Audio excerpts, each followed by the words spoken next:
Now we're going to see how two neurons connect and how they transport the signal from one to another and so on. Now if you can remember, I have drawn a nervous cell, let's say with its a body, okay? And we had a nucleus here. We had the small extensions called the dendrites. Okay, those were the dendrites. And we had way longer axon with the axon terminal at the end. Now another cell has its axon right here. Okay, there was a cell over there, and its axon is coming and it connects with the dendrite of the first cell. So the signal is being transported through the axon of one neuron, then transported onto another neuron, more precisely on its dendrites, and then transported further and then to the axon of the second neuron. Now those places over here, those connections between axons and neurons, are called the synapses, and I have drawn that more in details to show you how it looks like and how it functions. So first we had an axon of one neuron, then there was a dendrite of another neuron. Imagine if we split the cells in the middle just to see what's inside. Here, this over here was the axon terminal.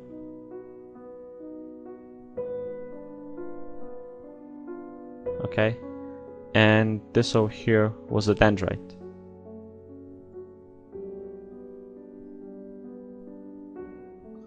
So the signal goes through the axon terminal and is being transported somehow here onto the dendrite and then transported further. Now this is done with the help of vesicles that can be found in the axon terminal, and those vesicles contain the substances called the neurotransmitters, and they can fuse with the membrane, as you can see here and here. And as they fuse, they release the neurotransmitter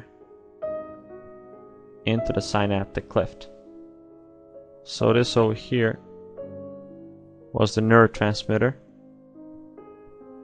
Okay, and this space over here between the axon terminal and dendrite is the synaptic cleft.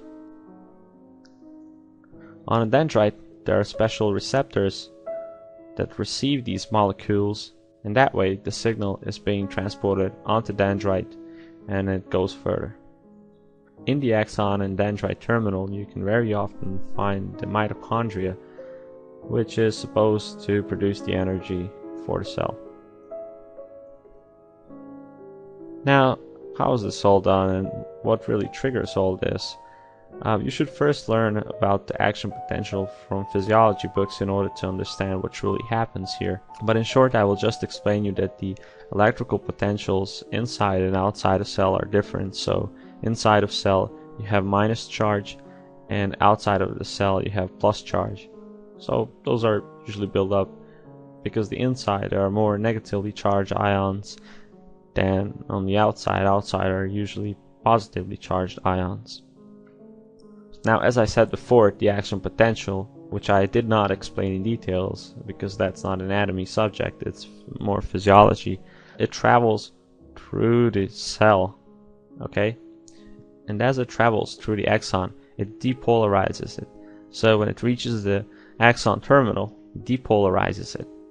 And that allows positively charged ions from the cell outside to diffuse inside of the cell.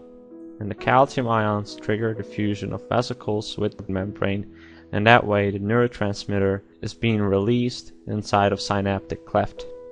Thank you for watching this video. Please check out my website, flashbrainanatomy.com.